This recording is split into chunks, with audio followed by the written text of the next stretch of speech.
wait till it starts. Oh, I think we're live. So this is the build workgroup, Node.js Build workgroup meeting for July 28th. We have Joe, Miles, and myself, Michael, present. And we'll start out by, I'm going to look to see what we had on our agenda here. I'm just going to open up the issue. Yes. Have a little bit later attendance this time because several people are on vacation. So we may not have quorum to make big decisions, but we can go through and look at what we've got on the table. Okay, so the first one on the agenda is issue 367. So open that up, which is build.ci call to action. And I'm just looking, I know Johan mentioned he was going to try and update this before we, since he wasn't able to make it. Go ahead. The stand-up before? Sure, okay, that's a good idea. Yeah, okay, right, forgot about that. So do you want to start? Sure. I've been investigating the failures on ARM. In CI, some raspberries sometimes fail with one of two errors. Either they say that the slave, the connection was already closed, and I think that happens when the slave dies and the master tries to reconnect in the beginning of the job, maybe. And there's another failure that happens in the beginning or middle of jobs that is about the object ID and as a number, and I don't know how to investigate it further. It seemed to have peaked about 10 days ago, and there was at least a failure a day, but it has quieted down, and so I still don't have any conclusion there. Michael? Okay, myself, still spending some time trying to chase down the failures on the PPC machines. I think they're resolved now. The machines were moved to a different node at OSU OSL. I did some testing over the last few days, running the V8 tests and the regular tests.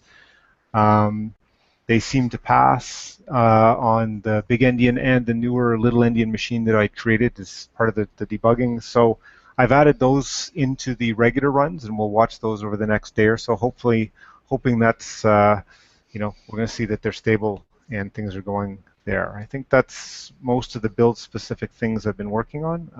Miles? So I've been working on a couple different things. I've been working on an improvement to Canary in the Gold Mine to use a queue for jobs to allow for threading. That's been showing between 200 and 400% speed increase, but there's still some odds and ends I need to fix in there that aren't quite working as expected. I've been working yesterday and today on getting the V8 test suite backported to V4 so that we can run the V8 tests on LTS. Think that we've got everything right now set up so that we're good to go. We just need to get the commits landed. Other than that, nothing else I can think of on the top of my head. Okay.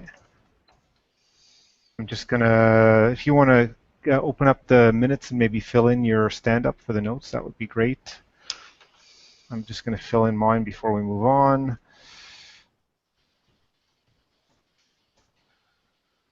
The BBT tests, and they look back to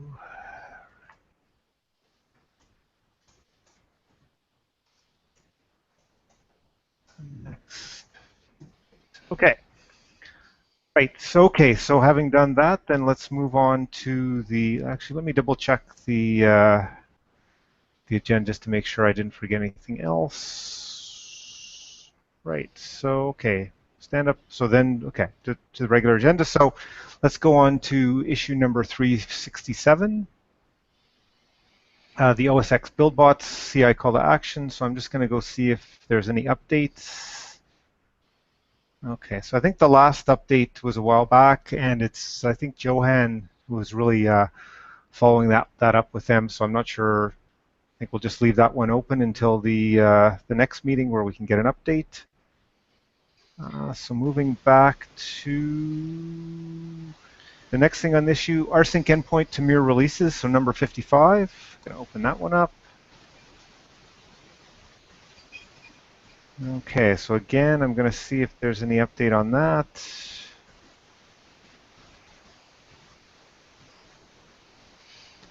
So I don't see any updates. I think, in our last meeting we discussed that. And I think we were supposed to take it back to GitHub, if I remember correctly. I don't know if either of you remember what the specific next action was. Not offhand. No, okay. I think it was, we were going to continue the discussion in the GitHub issue. I don't see an update there yet. The last discussion, as I remember, we were fairly, positive on doing something.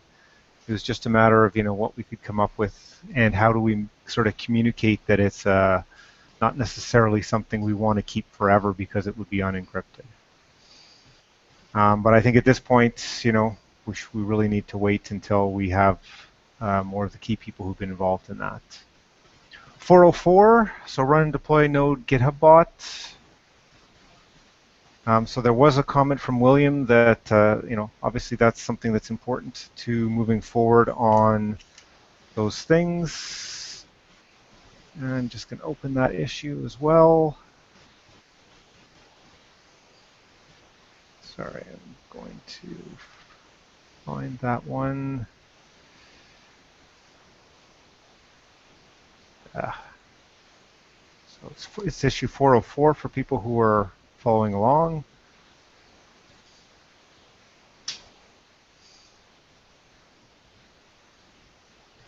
Okay, so I'm going to look down at the last issue, the last things.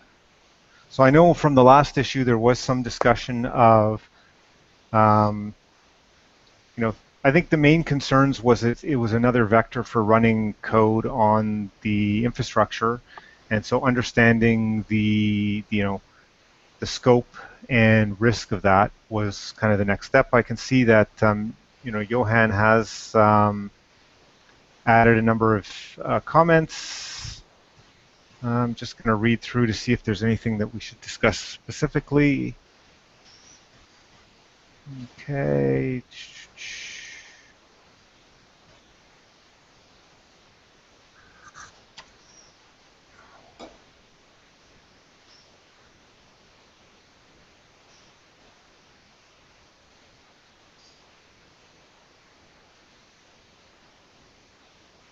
Just seeing, I know again, Johan mentioned that he'd try and update it before he left. So let's see here.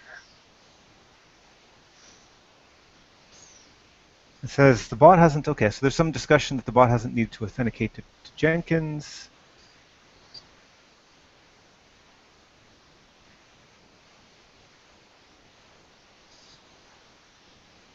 Okay, I'm just reading through just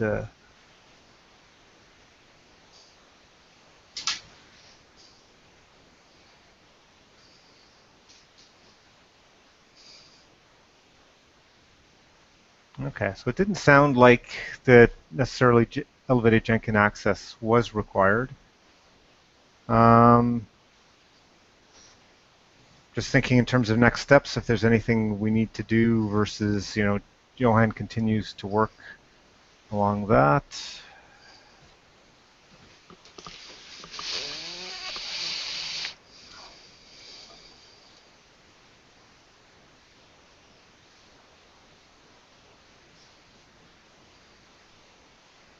Yeah, I don't think I see anything that needs to be specifically discussed there. I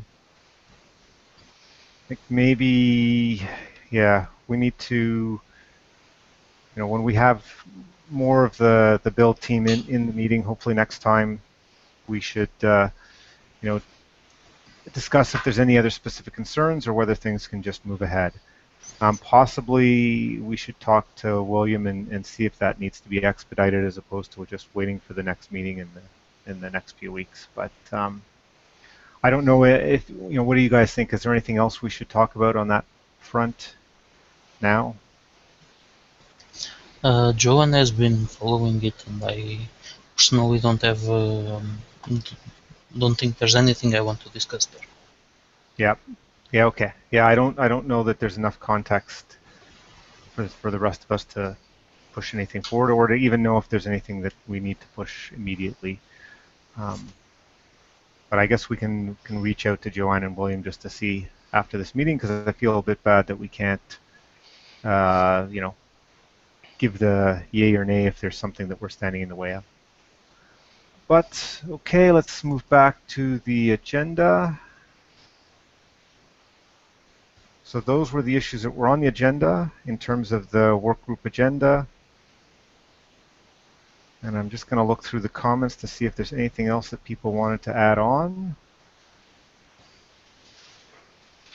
One thing that would be worth maybe Yep. discussing briefly, which wasn't on the agenda, is our install process and uninstall process or lack thereof, and just in general, all the pain that we've been having with our DMG and MSI related installers. Right. They seem to consistently be the subject of many confused issues that are being opened, partially, due to the fact that it doesn't have an uninstall option on OS X is one thing that I've seen come up consistently. The other one that I've seen come up consistently is the fact that we just overwrite the npm folder instead of blasting it away first, which causes the really, really weird bugs when the trees diverge. And that has, I think 3 different people have taken a dig at trying to fix that, including myself and Evan and Rod, and just cannot get the package manager tools to have the proper escalated access to remove user local lib node modules npm before running the install. That's it's just been on Mac? That's on Mac. I'm not sure what the problems are on PC. But I just want to kind of bring up that I think this has gotten to the point that we need to maybe completely rethink the way in which we're handling installers, and I've begun to do some research and started an issue on the potential of using Electron to build an installer. And that had a pretty decent response from people, but it quickly got feature creeped into turning into a new version of NVM, which I think is not necessarily a bad idea, but just we need to take things one step at a time. But so I'm doing research right now, and I found this thing called Electron Builder, which I'm digging into a little bit, which is a complete solution to package and deploy Electron apps. I'll just drop a link into the chat. I'm not 100% yet because I haven't gotten it up and running if it's meant for taking Electron apps and building an installer around it, or if we can make an installer for arbitrary things, but it seems to support Mac, Linux, Windows. It can make debs, RPMs, Pacmans, FreeBSDs, DMGs, NSIS, Squirrel Windows, has a whole list of deploy targets that it can make. And I think that if we're able to somehow get our installer at the very least out of these really obscure proprietary tools and built with JavaScript, we can have a whole bunch of people, coming in to support it and make it more robust and more feature complete. So I'm going to continue kind of exploring this and see if I can get, a proof of concept of something that can just, installed Node and maybe nothing more for right now. But I'd be interested in hearing, those that are on the call right now, their thoughts about that. The Windows installer has been working quite well, I think. There's an issue with installation that I haven't been able to replicate, and I'm still waiting for data to be able to fix it, and sometimes issues pop because of it, but for most users it's not a huge problem. However, if there's something that can be done to make this whole process more homogeneous and solve the pain that is happening on OS X, then I'll sure be happy to review. I guess the question too is, what's your perspective, knowing the Microsoft ecosystem, of a different installer versus the MSI one? Like, is that going to add confusion versus using, or is that just Uh, one of the ones that many people, how standard is that one? I guess is what I'm thinking. it is completely standard, and I think we are not going to be able to move away from the MSI. Well, we could try, but it would not feel right. Uh, However, if there is a way to run an executable that behind as an MSI and installs that MSI, that is rather common and it would be okay. Okay. So the Electron Builder has an issue in place for the MSI. They had support and they regressed on it. So my thought process is at the very least we can do a proof of concept for OS X, and then we can dig into fixing the MSI stuff and maybe try to make a single place.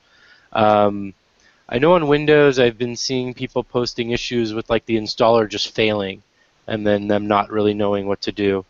Yes, that's the issue that I was talking about. Yeah, those are always really hard to chase down. It's a problem about replacing the performance counters installation, because somehow there was possibly some old version of Node that didn't uninstall just the performance counters, or there is a conflict with some other software, I don't know. Though it points that it was probably some problem with IDs in the change from Node to IOJS and back to Node. I'm still trying to figure that out. But if we tell the users to install without selecting the performance counters, then the issue was resolved for all of the issues that I've seen so far. Okay, cool.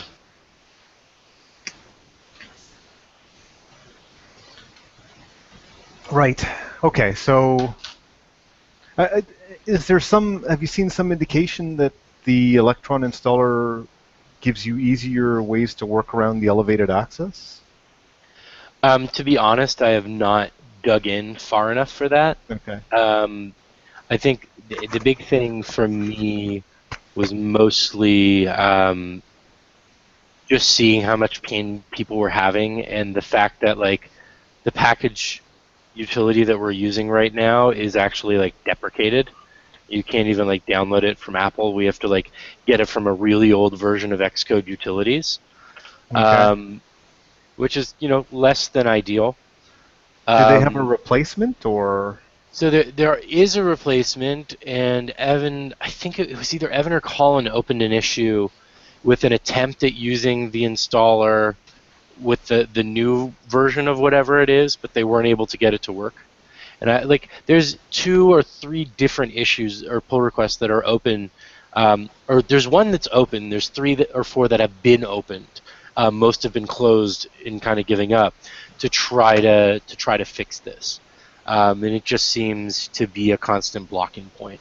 The biggest issue that we were having was that the current package installer that we're using, it has an XML file to like say what files get installed where, and then you have the ability of running a prescript and a postscript.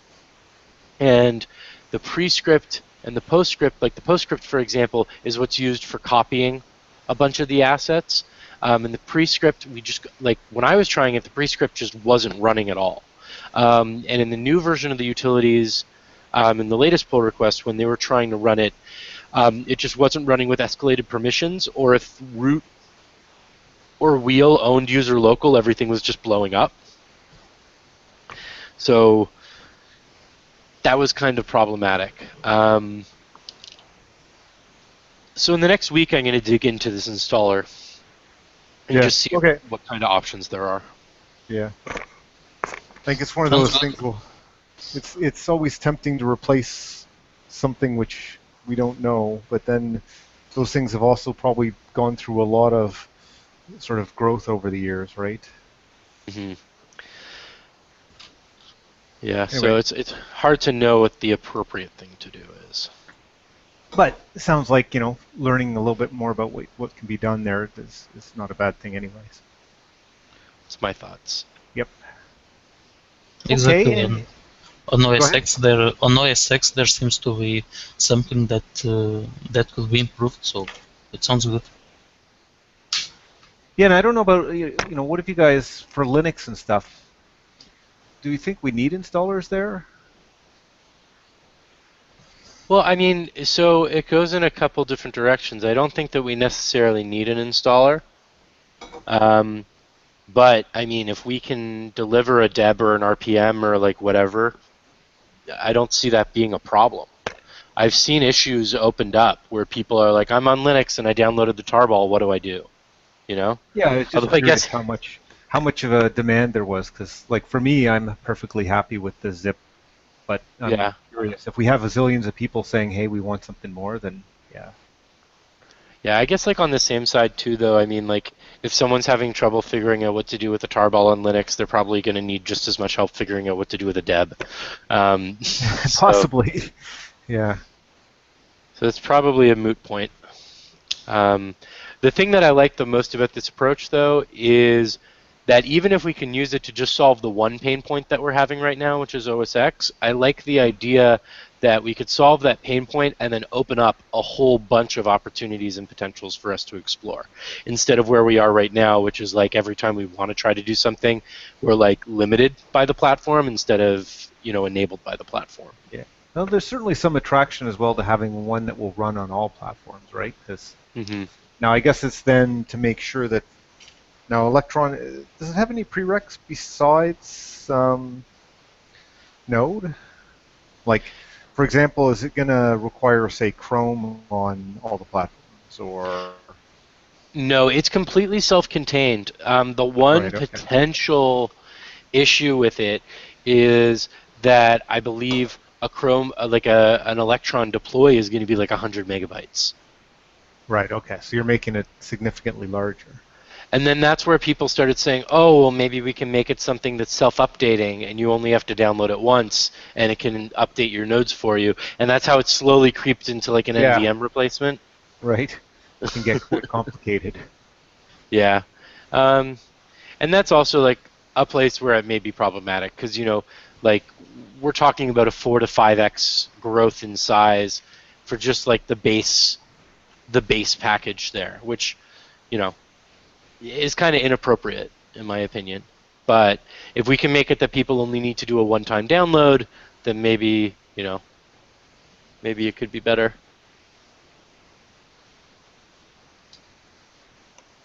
Okay. Any other topics we should talk about?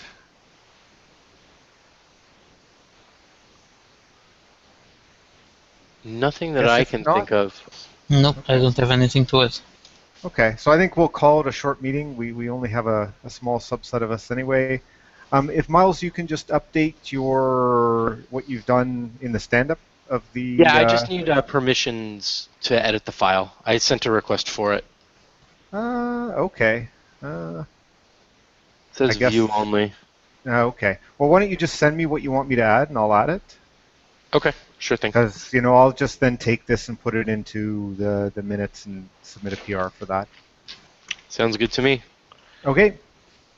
Okay, great. So we'll call it a meeting, and the next meeting is scheduled for July 19th, and we'll talk to you then. Okay, Okay. Talk to you later. bye. Bye. Bye.